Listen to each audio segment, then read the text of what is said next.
আজিয়া প্রশ্ন পর্যন্ত যারা কোরবানি দিয়ে হয় ফোকারের কোরবানি মানে গরু ছাগল দুব্বা এরকম কত রকমের মানে জীব দিয়ে নিয়ে কোরবানি যায় আজিয়া চাচার দিকে। চাচা আসসালামু আলাইকুম। চাচা সারা বছর তো গরু বিক্রি করলেন, বলেন তো কয় প্রাণী মানে কয় রকমের এই প্রাণী দিয়ে কোরবানি যায় হয়? আমরা কেউ অত হাদিস জানি কাকা। বলেন তারপর ওই তো কাকা বলে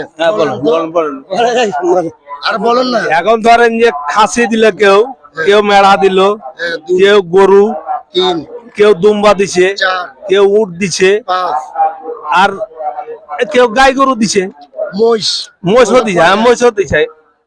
এখনো একটা বাকির জন্য পারলেন না, হ্যাঁ কিন্তু ছয়টা আমি ভেঙে দিছি।